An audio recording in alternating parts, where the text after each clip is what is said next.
মীমাংসিত মুক্তিযুদ্ধ নিয়ে এখন বিতর্ক হচ্ছে।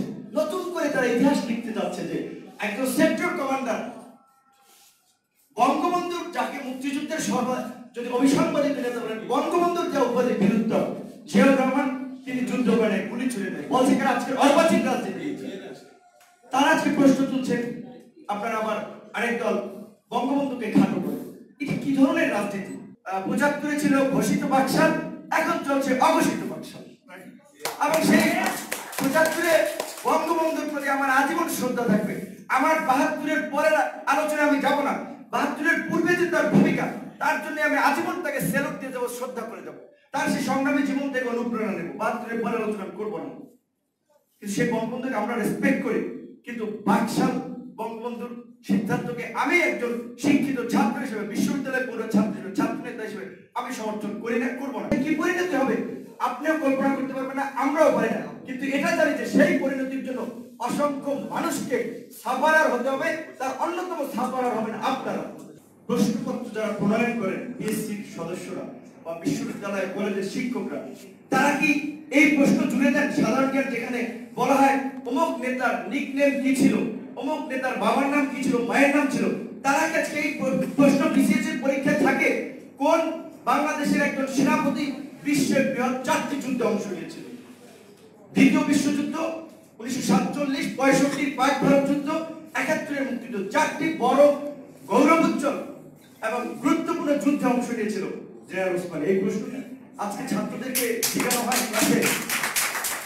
আজকে সাধারণ জ্ঞানে কি চাকরি বাকরির পরীক্ষায় ভাইভাতে, আমি জানি না আজকে যারা সরকারি চাকরির পরীক্ষার ভাইভা নিয়ে থাকেন, তারা আজকে জিজ্ঞাসা করেন কিনা যে আজকে 3টি সেনাবাহিনীতে কাজ করেছেন, দক্ষতার সাথে, নৈপুণ্যের সাথে, মেধার পরিচয় দিয়েছেন, 3টি সেনাবাহিনীতে কাজ করেছেন, বাংলাদেশের একজন অফিসারের নাম তারা জানে কিনা?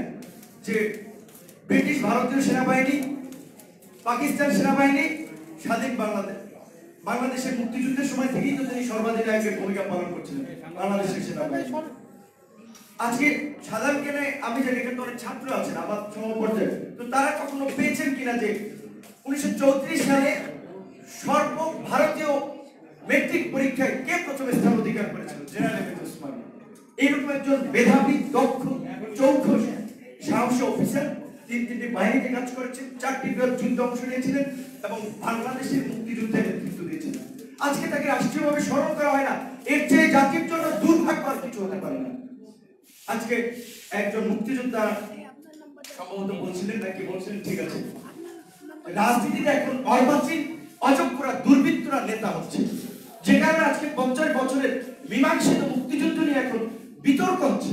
নতুন করে তারা ইতিহাস লিখতে যাচ্ছে যে একজন সেক্টর কমান্ডার বঙ্গবন্ধুর, যাকে মুক্তিযুদ্ধের যদি অবিসংবাদিত নেতা বলেন, বঙ্গবন্ধুর যে উপাধি বিরুদ্ধ জিয়াউর রহমান, তিনি যুদ্ধ করে গুলি ছুড়ে দেয়, বলছে কেন আজকে অর্বাচীন রাজনীতি।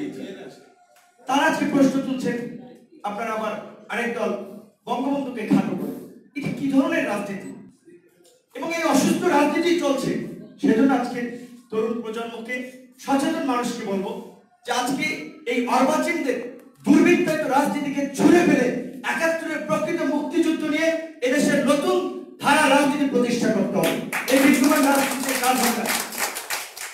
তারা শুধুমাত্র তাদের দলীয় নেতাকেই সুপিরিয়র করতে চায়, বাকিদেরকে মর্যাদা দিতে চায় না, সম্মান করতে চায় না।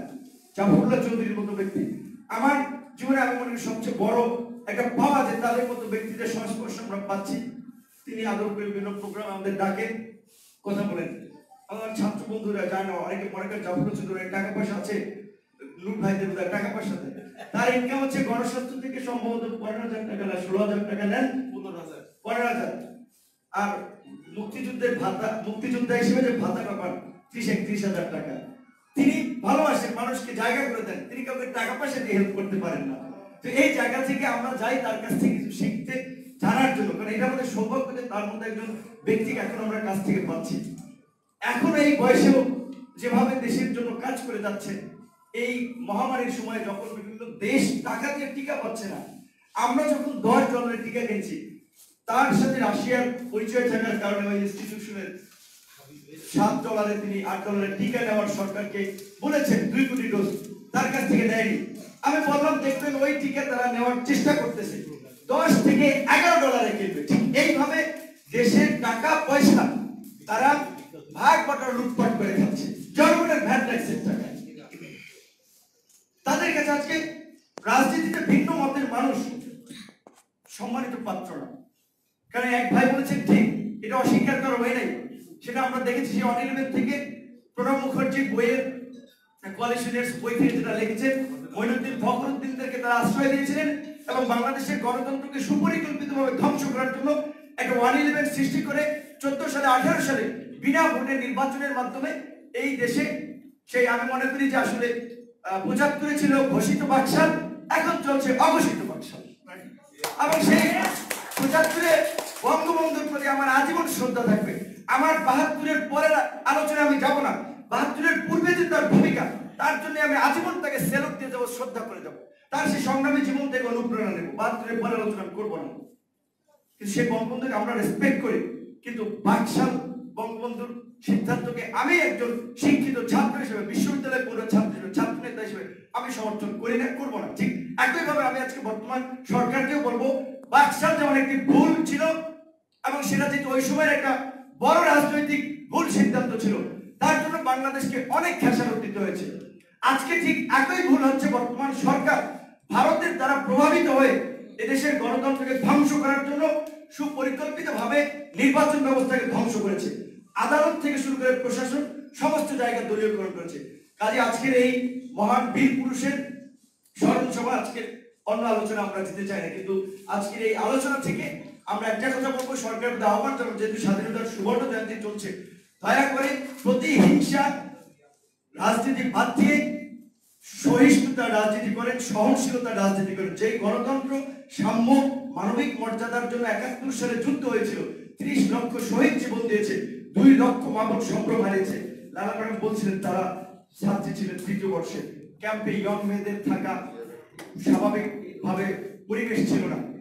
এইরকম একটা ত্যাগের মধ্যে দিয়ে যে যেভাবে পেরেছে, কৃষক, শ্রমিক, চা দোকানদার, মুচিওয়ালা, তথ্য দিয়ে, খাবার দিয়ে, পানি দিয়ে, মুক্তিযোদ্ধাদেরকে সেভ করে সবাই মুক্তিযুদ্ধে অংশগ্রহণ করেছিল। এটা একটা মুক্তিযুদ্ধ গুটি কয়েক ব্যক্তি, দল, গোষ্ঠীর কোনো একক যুদ্ধ ছিল না, এটা একটা জনযুদ্ধে পরিণত হয়েছিল, যে কারণে আমরা জয়লাভ করতে পেরেছিলাম। কাজে সেই মুক্তিযুদ্ধের চেতনায় যদি প্রকৃত অর্থে বিশ্বাস করে থাকেন, দলমত নির্বিশেষে সমস্ত নেতৃবৃন্দের যথোপযুক্ত সম্মান দিন এবং দেশের এই রাজনৈতিক পরিস্থিতিকে উত্তরণের জন্য অতি সত্বর সমস্ত রাজনৈতিক দল, সংগঠন, সমাজের বিশিষ্ট ব্যক্তিবর্গকে নিয়ে দেশে একটা অবাধ, সুষ্ঠু, নিরপেক্ষ নির্বাচনের মাধ্যমে রাজনৈতিক সংকটের উত্তরণ ঘটান।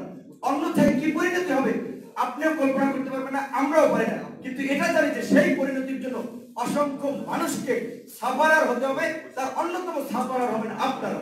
সকলকে আজকের এই আলোচনার সময় উপস্থিত থাকার জন্য ধন্যবাদ জানিয়ে শেষ করছি এবং তরুণ প্রজন্মকে আমাদের এই সঠিক ইতিহাসকে ছড়িয়ে দিতে হবে সবার মাঝে।